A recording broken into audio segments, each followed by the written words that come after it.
Hi, Nancy. Welcome to Season 1, Episode 11 of the Front Porch Book Club. I can't believe it's Episode 11 already. I know, seriously. Oh my goodness, we're really doing this. Okay. I guess we are. The Front Porch Book Club is a podcast that meets twice a month. And we like to dig deep into the relationships between characters and the worlds they live in. Grab your book and iced tea and join us on the Front Porch.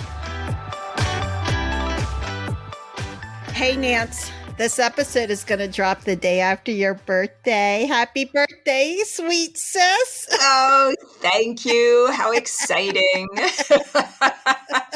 Maybe we can have some birthday cake along with our iced tea. Okay, now I hate to ask this. See, every kind of cake is my favorite kind of cake. But do you have a favorite cake that you like for your birthday? There is nothing better than chocolate cake, a rich chocolate cake with peanut butter icing. Ooh, yummy. Well, let's bring that out to the front porch. Excellent. And have some slices. That's going to go great with the iced tea. Sweet, sweet, sweet all the way. That sounds good. Oh, my goodness. Well, I'll tell you what. You may be 30 years young. However, I am just so excited that your very first play is going to be staged at the Lead Center for Performing Arts in Lincoln in March this year, 2022, which is about Dietrich Bonhoeffer. Now, I did not know anything about this Dietrich Bonhoeffer until you started researching him and telling him about this play, and I'm just riveted. And I have read this play, and I am just super excited for you, Nancy. I am so proud of you, and I'm super excited about this, and I'm coming for opening night. So kudos to you, sis. This is amazing. Well, Linda, I think you were the first person who read through the play in its entirety, and your excitement about it and support meant everything to me. Oh, Nancy. It's true. It's true. I mean, you were just so excited and positive about it, and you really seemed to understand what I was getting at. And of course, that was many, many, many revisions ago. And you've read many, many, many of the revisions, in fact, as well. Yeah, and it keeps just getting better and better and better. And now, like I said to you, I don't even want to see if there's a preview or a dress rehearsal. I don't want it to be ruined at this point. It is perfect. I'm going to be there. I'm going to celebrate. And I'm just so excited. Yeah, I'm really excited too. I just feel so fortunate the Angels Theater Company here in Lincoln was also very excited and supportive of it throughout its development. And they were committed to producing it. And then they pitched it to the Lead Center for Performing Arts here in Lincoln. And they said, yeah, we want to make it a part of our season. So it's just, I don't know, a wonderful surprise, very exciting. And I just love the fact that more people are going to be introduced to Dietrich Bonhoeffer, who was just a remarkable man who was a pastor and a pacifist living in World War II Germany, and just how he navigates his beliefs with his patriotism, with the pressures that he faced. Oh, yeah. It's got romance. It's got music, it's got happy times, and it just shows his amazing journey from where he starts to how he transforms his beliefs during this really challenging time and what happens to him and his legacy. And it is just a story that anyone will appreciate and I think learn from. It isn't preachy at all. So if people think, I don't want to go see something preachy. It's not about that. It's about his journey. And part of his journey is obviously his faith and what happens to that and how that has changed. It is just a remarkable story. It's a real life story of just this one person and his family and what happens during a very dark time in our history. So it's, I can't say enough. I think we should talk about this as we get closer to production. Okay. I think we can talk about this at the beginning of all the episodes, like, how are things progressing? It's really not a book, but it is an important play. It's just so exciting. Okay, Nance. Well, today we are going to talk about our next book, which is very different than the other books that we have had on here. This is a nonfiction, really scholarly book, I would say. It's called... I would say. I would say. Published by a university press. Yes. Cornell, which is the premier university press for political science books, in fact. So the book is called The NGO Game, Post-Conflict Peace Building in the Balkans and Beyond, written by Dr. Patrice McMahon. And it casts a very critical eye at the outcomes of Western peace-building efforts in the Balkans, specifically Bosnia and Kosovo. Okay. So now you can see why it's a very scholarly review. But I will say it's readable. So yes, she does a lot of research. She has charts and graphs and real numbers and research from other people doing this kind of work. So that's what makes it scholarly. However, it is very readable. So I don't want to say that it's not, because it is. If I can read it, it's a good read. I have learned a lot about these NGOs. In fact, I knew nothing of the term NGO, which is non-governmental organizations. And I still have to think about that, because obviously she's not going to write that out every time she's talking about this. So it's an NGO. So it took me a while to figure out, quite honestly, what she was talking about, because I wasn't familiar with this language or this work. I think, like many Americans, we see a hungry child, we see a child in war-torn things. Who's ever putting the ad on TV, you pull out your wallet, you pay money, and you hope that it goes to that little child who, needs some schooling and some food, and their parents need a job, and you're happy to help. Right. And so I was doing some research, and it looks like 50% of Americans give at a time of need such as that. I know for my husband is even before me to say, okay, Linda, let's look at giving so much money. How much money do you feel like we want to give to this cause? And are happy to do so, along with a lot of other people in the West to help. So, okay, Nancy, why are we picking these books that make me tear up? I just don't know. Lenny, I think the thing is, and I have known about you since you were a little girl, you are someone who is extremely empathetic, and I don't want to minimize the importance of the feeling, but you tear up a lot. I do. You get these little kids on the TV and they're crying and they're, sitting in rubble. Yeah. It's a pretty sad situation. So it took me a while to get my mind around this and to read. First of all, most of her work was done here in the Balkans.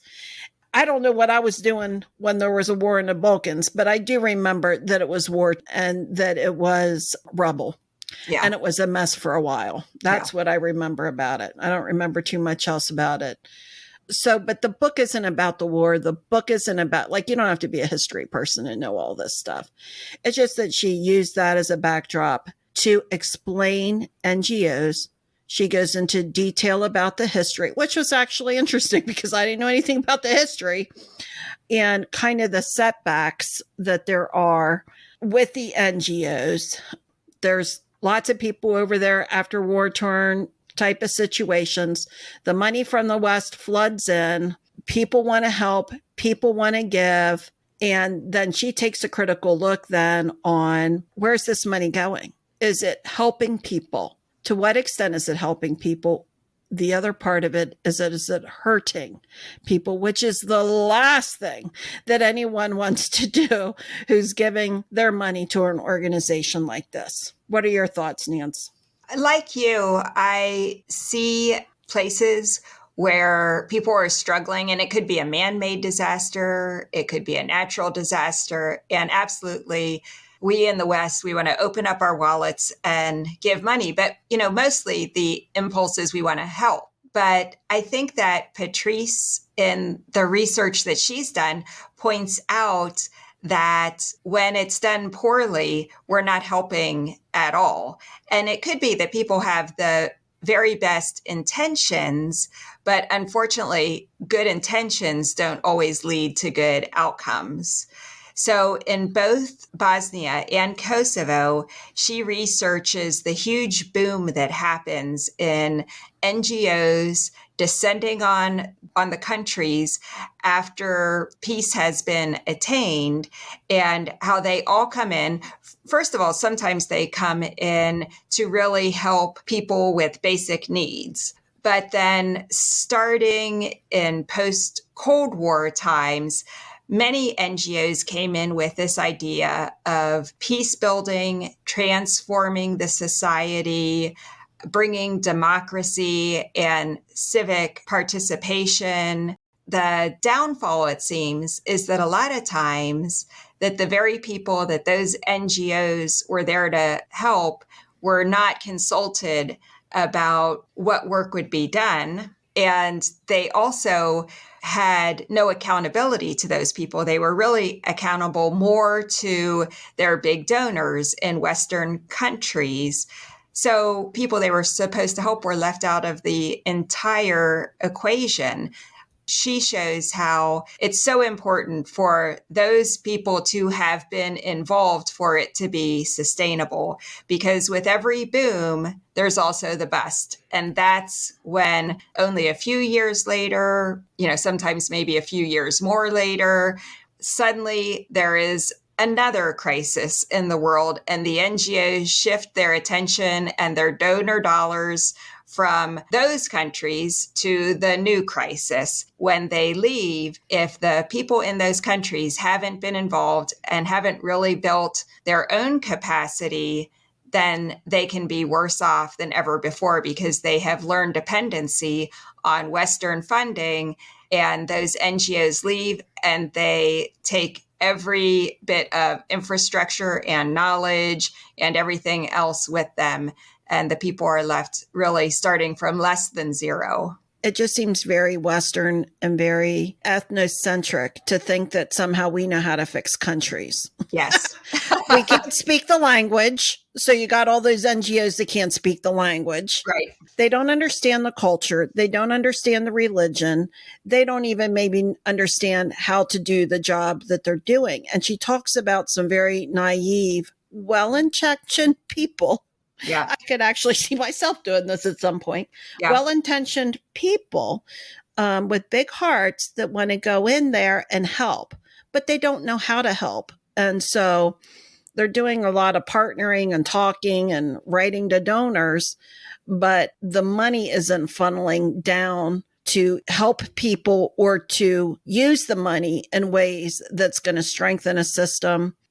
It doesn't surprise me when I read about it that the NGOs are a lot of young people. Yeah. It doesn't surprise me that this might be their first rodeo, and that they kind of go in there with big eyes thinking that, somehow we're going to save them.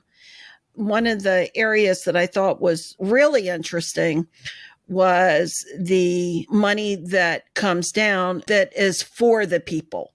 What does she call it? It's not NGO. It's what? INGO? Yes. INGO, the International Non-Governmental Organization, to contrast with the local non-governmental organization. Yeah. That local money where that you're hiring the people that live there, that know the language, the culture, the religion. They had jobs pre-war where they were known. They're people that are from that community that know their government, know their mindset, know their worldview, are familiar with it. To me, that seems like a great start. Yeah. It's certainly not the end, but it seems like they had a better success rate than some group coming over from the it's a lot of United States, and she said like European yeah. are the primary donors for this kind of work.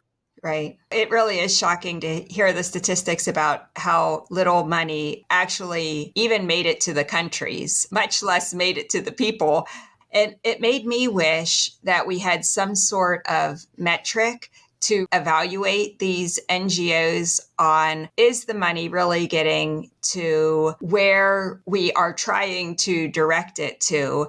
And are they really helping build institutions and organizations that will outlast this inflow of crisis money?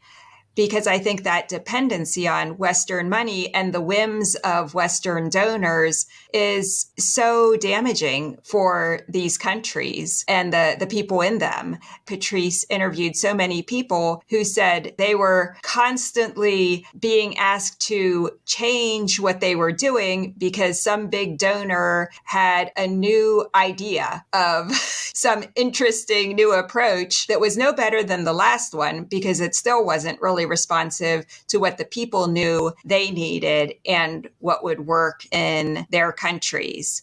At one point, Patrice also talks to an aid worker who described the situation in Kosovo as a feeding frenzy of crisis junkies. I thought that that description was so apt in many ways. And I absolutely agree with Patrice saying many of these people were very benevolent, very big-hearted, but I think that there is this crisis junkyism that people just want to rush in and help. And sometimes they really get in the way of what really needs to happen. Yeah. And I think as American culture, Western culture, we're kind of the crisis junkies because we're looking at the latest thing and wanting to have a positive impact. And then we lose interest pretty easy. Our attention goes elsewhere. And that's just kind of where we're at as a nation, I think. You still might have your passions in a few areas like feeding hungry children or refugees, but you're like, okay, I funded that. Now let's see the next need. Okay, I fund that. Instead of the long-term power that is needed to really help a culture and help a people to survive the rebuilding of their lives, work, education, rebuilding, the bombed out areas. And heck, we do our share of bombing out neighborhoods, and then it's our responsibility to clean up the mess that we have created. We have a responsibility there. And I like how she went back to decades before to explain how all of this happened. Both you and I have worked for organizations that were dependent on grants.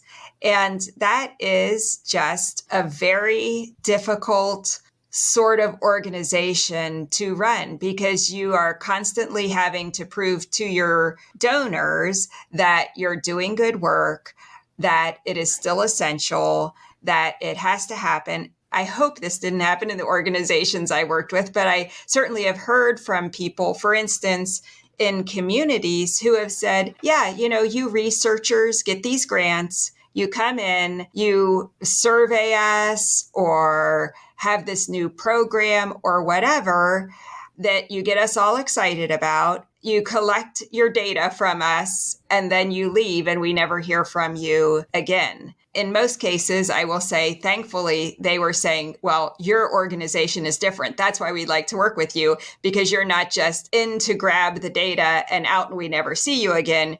We know that your organization, your research organization is here for the long haul.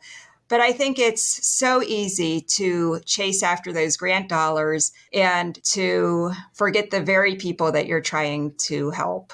It is a huge job just to write the grants.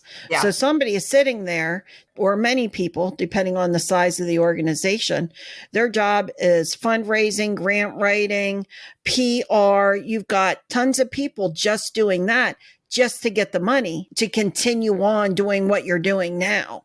And I think as eyes go elsewhere and everybody's kind of fighting for the same dollar, it can be a pretty tricky business to be in. It also made me think both you and I have been involved in mission trips. In high school, we both went to Kentucky. Yeah. And we helped fix up houses in the very rural mountains of Kentucky.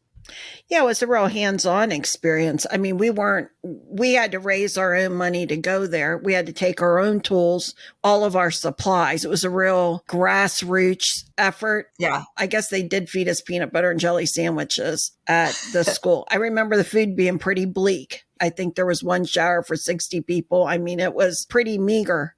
We raised our funds to do that. And what we did was real hands-on, though. We weren't changing systems. We weren't doing PR. We were there with hammer, nail. You were up on a roof. Yeah. We were putting our muscles to it. This seems to be a little bit different than that.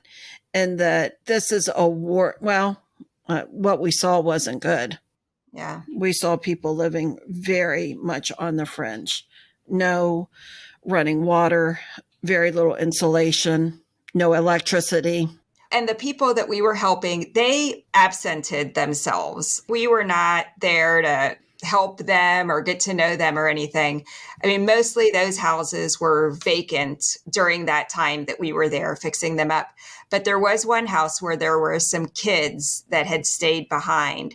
I do think of them when I read studies about how traumatizing it is for children when aid workers, whether it's a church mission trip or whether it's short-term aid workers, come into their community, whatever that community is, and they form these attachments to these people. And then a week later, a month later, those people are gone. And they never see them again. Mm-hmm. And then the next wave comes in the next week or the next month, and they form attachments to those people until they're gone. And I think about that individual trauma that the children face.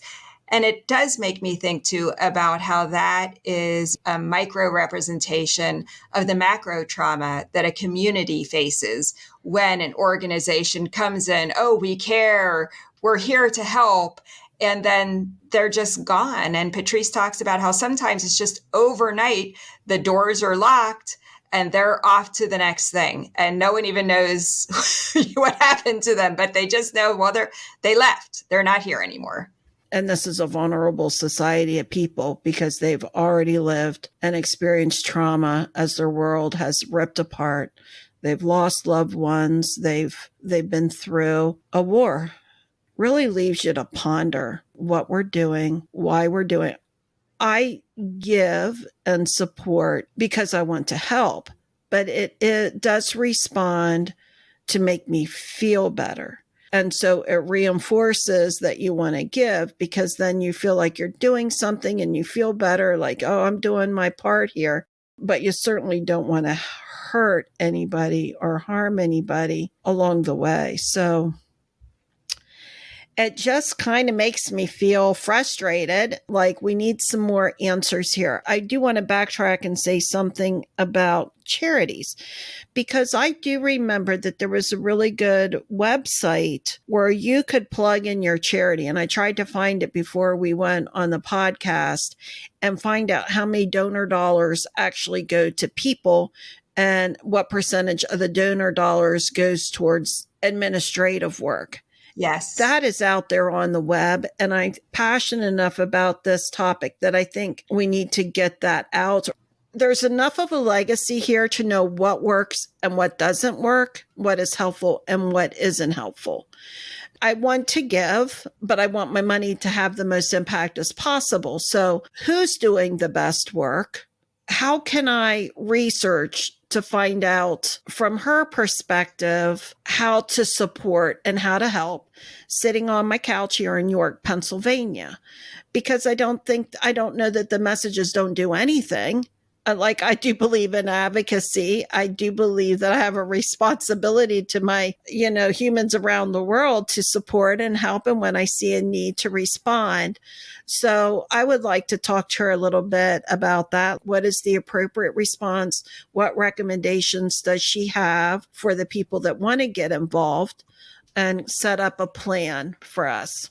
You're right. There are some great websites I've seen. Now, one that I've heard about is Charity Navigator. Is that the one that you're maybe referring to? There's a couple out there. When I investigated this years ago, there seemed to be a smaller list. Getting on there today and looking at it, the list is huge. And so then you got to research to figure out who's creating the website and who are they looking at, and just kind of got beyond me. But I believe there are probably some good ones out there, but I don't know that they capture all like the international money. Yeah, I'm not sure they do. Maybe Patrice will know more about that. Well, if we find some good websites that have good information, we will add them to our resources for this episode. Thank you, Nancy. I think that's a good idea.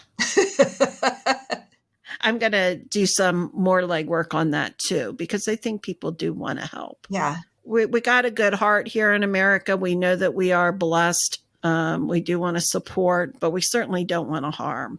Absolutely. And the matter of the fact is we do have a lot of resources. We just need to be really intelligent about directing those resources and making sure that the organizations that we support understand as donors, we do care about them working in communities with community members, building the infrastructure and the capacity of those communities, not just going in and running their template or their program until they leave because there's some other disaster or crisis. People have their agendas, I guess, from their funding sources, but this can't be about Western agendas. This has got to be about helping people and not, I don't know, whether it's a religious group saying, well, here, we're going to make you Christians or Catholics or whatever. We're going to take your religion away and tell you something about that or whatever it is. Capitalism. Yeah. And that's a whole nother thing, this whole democracy and the whole peace building and bringing up a new government. But because of the work in Kosovo, obviously it was very much on that. And I just wanted to say, I don't know what her research, I don't think it really is on the tsunamis. Like a tsunami comes in, everybody supports causes that they believe in. But that's like a short-term thing where you're just trying to get water to people, food to people, right?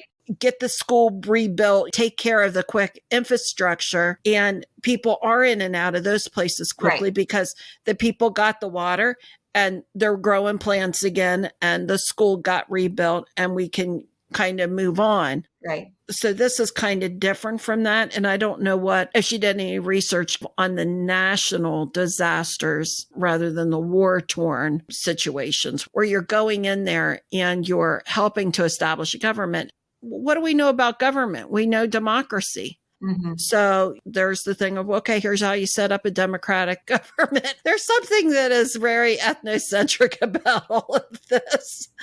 We're going to show you how it's done. In our image. Yeah, we're going to come in and show you how it's all done. We'll teach you because you don't know better. That just grates on my nerves to think that we know better than other people how things are supposed to be and how people are supposed to be living their lives. About everything. Well, yeah. Yeah. There is a lack of humility, sort of an arrogance with going into other people's lives and thinking we have all the answers. And I think sometimes as a country, we're not very humble. I mean, I think we can be an arrogant country. We think we know what's best and not understand that other cultures and other people have a lot to teach us as well. Right. Agreed, Nance. Agreed. Well, I'm going to look forward to talking to Patrice about this book, hearing a little bit more about her research. Yep. If you would like to purchase it, the book is now on our website, frontporchbookclub.com. Just go to the reading list tab. You can just click on it right there. Guess what? We get a small commission, but that's fine. It's no additional charge to you. It's an easy way to support the Front Porch Book Club. So if you want to get it that way, go ahead and get it that way. Love you to read the book and then to post any of your comments or thoughts on our website about that. And hopefully Patrice will have some good ideas about how we can be informed donors also. It's great stuff, Nance. It's an important topic. One thing about this topic is that we're going to be faced with another situation. Yeah. information is power. You know, hopefully we'll learn a lot of good stuff. I believe that we will, which is one of the reasons why we're doing this book, so that we can learn and put our money where it makes sense to put it. I'm just excited for you to have a chance to meet my fabulous friend, Patrice, who I have known for quite a number of years. She's on the faculty at the University of Nebraska-Lincoln Political Science Department, and she also runs the university's honors program. Oh, okay. Well, that sounds fantastic. I look forward to meeting her on your front porch, Nance. All right, sounds good. See you then. Okay, see you, Nance. Take care. Bye-bye. Bye-bye.